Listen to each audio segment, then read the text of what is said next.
Just a few miles off Long Island's North Shore, Superintendent Joe Rella oversees 3,700 students in the Comstock School District.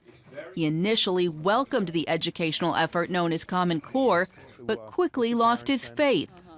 Pretty early on, it was clear that there wasn't going to be a dialogue on this between districts and the state education department. It was one-way communication, and we began to receive a lot of materials, edicts, scripts. 45 states have adopted the standards. New York and Kentucky became the first to put them to the test. The results, major failure.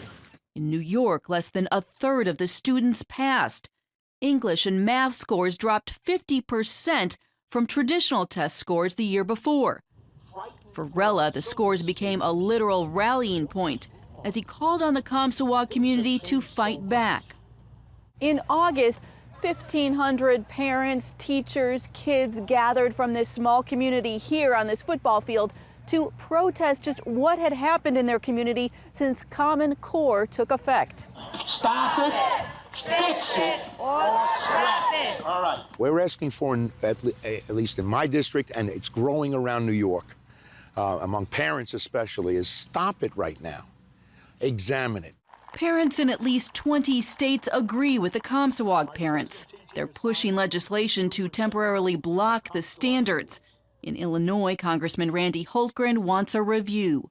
So many questions are still there that the right thing to do is really follow the lead of Indiana, and their legislature said, let's wait on this. The story behind Common Core's creation helps explain some of the controversy. Two trade associations, the Council of Chief State School Officers and the National Governors Association, developed the standards and then copyrighted them, making any change impossible. The chief author, David Coleman, is now president of the College Board. His next mission, rewrite the SAT.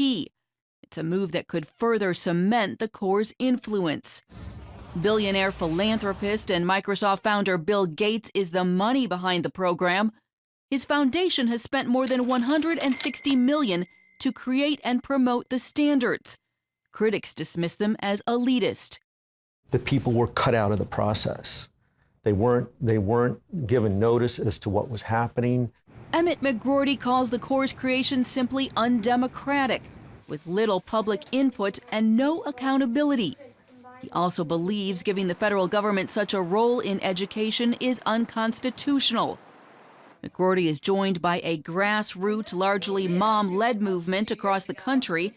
CBN News recently met with a group of parents-turned-activists in New York. Each shares a similar story, discovering the Core and its changes only when their children began to struggle at school with new worksheets and ways of explaining math concepts. Come January, all of a sudden I noticed that their homework changed a lot. It was very confusing. I didn't understand it. But it was never publicized, and there were certainly never any public hearings or any discussions among parents about the fact that this was going to be a major, a paradigm shift in how almost everything happens in school. The challenge now, how to take back control of the classroom when a copyrighted standard dictates so much. If a parent has a problem with Common Core state standards, I guess they'll call up, Arnie Duncan, maybe? Duncan, the Secretary of Education, helped to quickly usher in the Core with one big incentive, race to the top funding. He essentially offered more than $4 billion in grants to states that adopted the standards. And many education reformers are backing Duncan. They say the standards raise the bar for all the states and ensure that the next generation will be able to compete globally. The Common Core standards are designed to be fewer standards at each grade level, to be clearer so that teachers really can understand by looking at them, and parents as well, what children are supposed to be learning, but also to go deeper in specific content areas. It is much higher critical thinking skills. It demands of young people more writing, more listening, and verbal ability to explain your points of view. Edelin and other Core supporters also challenge the notion that the Core strips away local control. It's a set of standards. It's not a curriculum. It doesn't teach you how to teach. It doesn't dictate to anybody what you must teach. But Joe Rella disagrees. He says the district is already buying materials aligned to the Common Core test to improve student scores.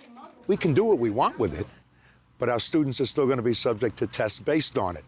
The big questions: will the standards actually deliver and produce a new competitive generation? And how many states will stay on board? With parents applying pressure and politicians calling for a second look, they may in effect hit a giant pause button.